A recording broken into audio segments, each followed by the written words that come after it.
welcome back. This is Jess with Solbee Home. This week I have two super fun and beautiful decoupage and clay paint mixed media style projects. These are wall panels and the theme is Sleeping Beauty. Starting with a paper that is this beautiful really helps. It's very easy to pull colors and the theme from a paper like this. Not to put the cart before the horse here, this is just a plain panel. I have two of these and they've been painted white on one side, and I will paint the back shortly. That will just help prevent warping. And now I am simply applying the decoupage paper with Mod Podge. These type of papers are very easy. This one's from Stamperia.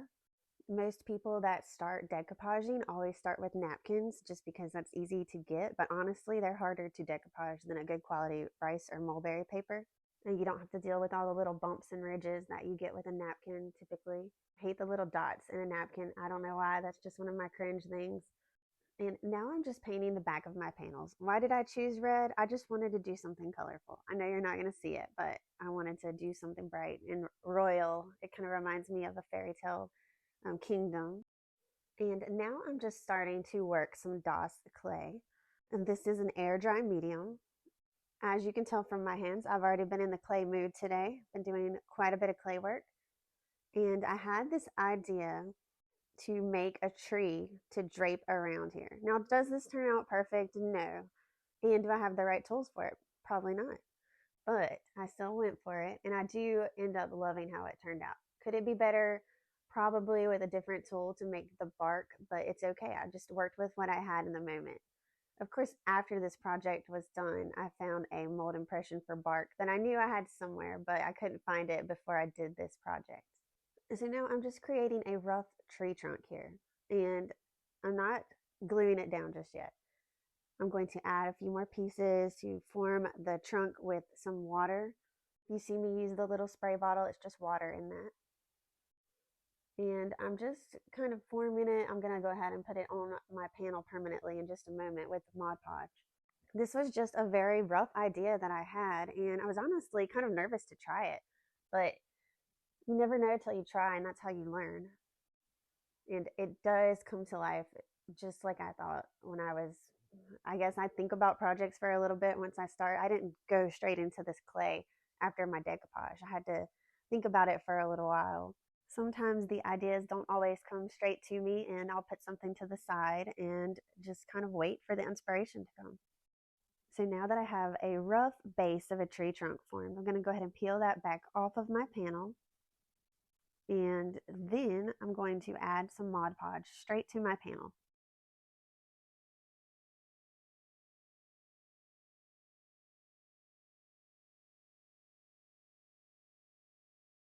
And I'm going to try to place that right where it was.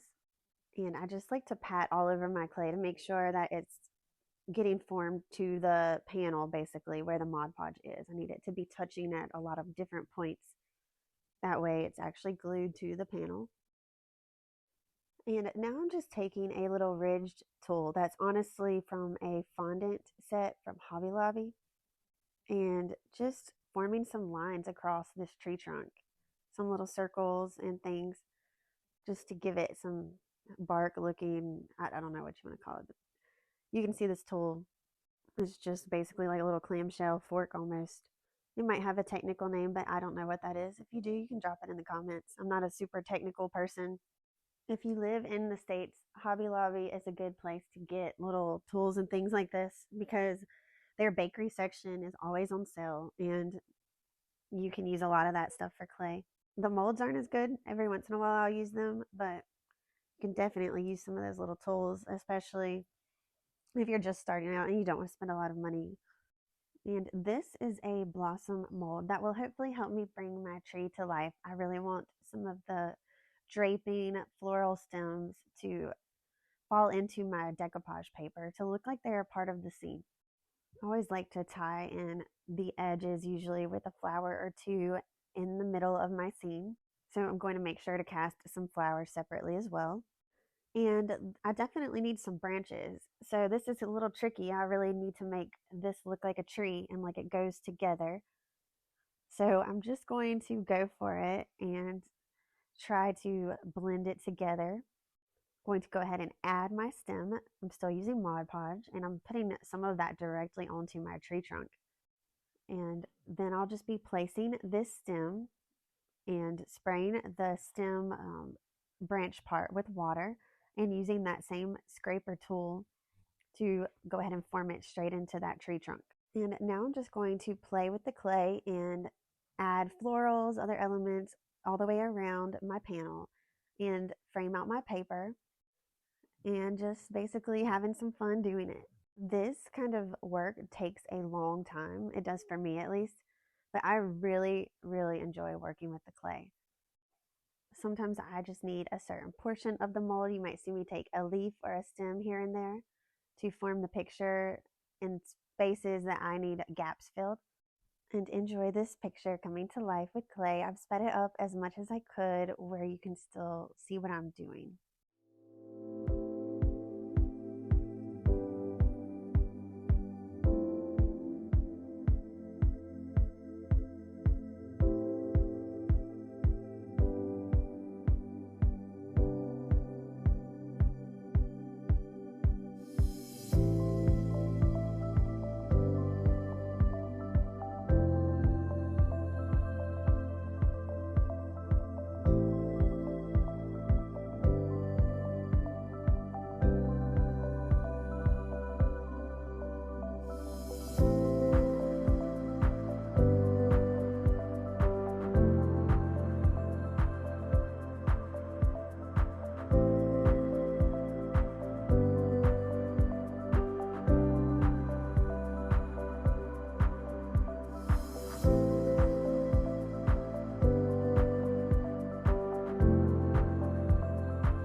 While I was doing the second panel, my phone died and I didn't even realize it. I was so lost in the process. But here's the molds I used for the second one, and I just did a border around the entire piece, basically like a frame. And I let the clay fully dry. That way I could go ahead and seal it with a clear sealer. This is General Finishes Satin.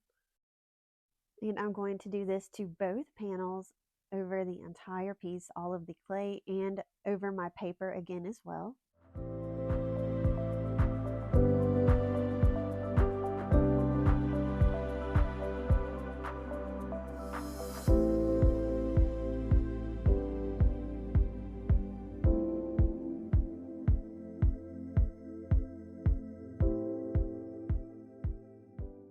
So now my sealer has dried fully, and I'm going in with a grayish tone chalk style paint.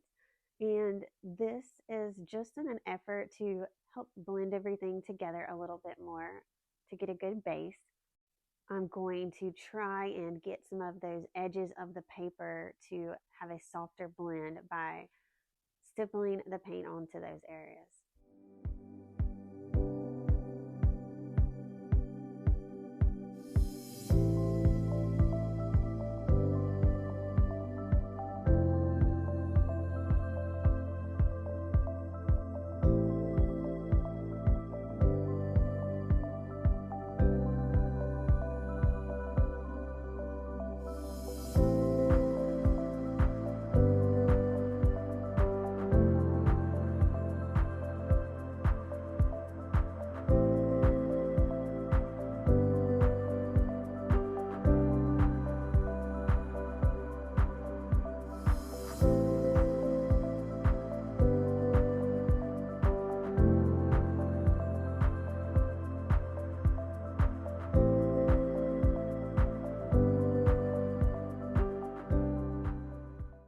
So before moving on to this step, my paint was fully dried. Now I'm adding a glaze. This is a dark brown glaze. I want to really get it into all of the recessed areas of my clay. I'm going around the border as well. And as I do this, I'm working in smaller sections, not just going to do the entire piece at once.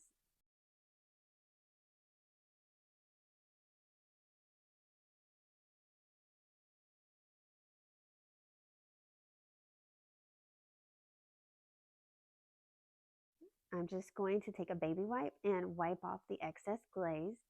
It's going to give us a really nice antiqued look. And this is a point that you can stop a project. You don't have to add more color. I like this look. Sometimes I do stop here. It just depends on what I'm doing.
It's time to play with a little color here. I have some beautiful acrylics and metallic paint, and I'm using a very heavily watered down brush and my paper towel a lot. I do not want to cover up my glaze. So with a very subtle hand, I'm just adding some of this pink.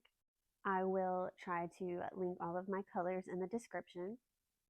So I'm going into all of my flowers and the floral buds and adding this color to those. A question that I often get is, why did you choose the colors you did? Well, for this particular piece, I'm pulling from my decoupage paper. If I don't have the color I need, I typically can create it by mixing my own colors. In this case, for this pink, I had this color already. And as you can see, it matches the dress that she's wearing perfectly. When I'm painting castings like this, I like to flip my piece around and look at it from all different angles. That way I don't miss anything while I already have my paint on my brush.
So thanks for hanging with me this long. If you know me at all, I do not like to keep my videos over 20 minutes, but this one had a lot in it, especially with the two different panels.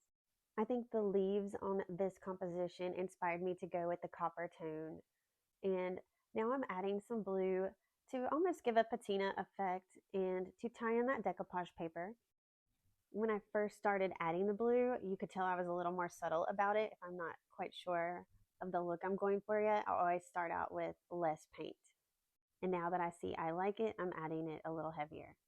I'm inspired by the copper at this point because it's looking a little rusty to go ahead and add some iridescent graphite very, very subtly for this. I'm even going to white back what I do, but I just wanted to add some of this darker look on the ribbons just to go with the aging of the piece.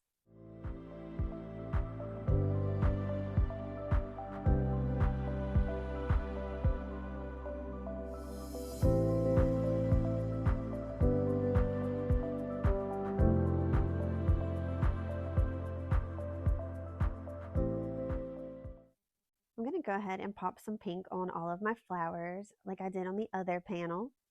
So the first panel with the tree I had a plan on, and this one I did not. I just kind of made it on the fly. I had no idea what I was even going to use for my moldings until I sat down to do it. So I'm also painting it on the fly. I'm using some of the elements I did for the other panel, and they're going to tie together, but they're still not made to necessarily be a set, but they could be if I wanted them to be. Thanks so much for being here and watching my process for these two creations. Hopefully you're inspired to create your own version. Thanks so much for watching. Have an awesome week. Remember to hit that like button and subscribe.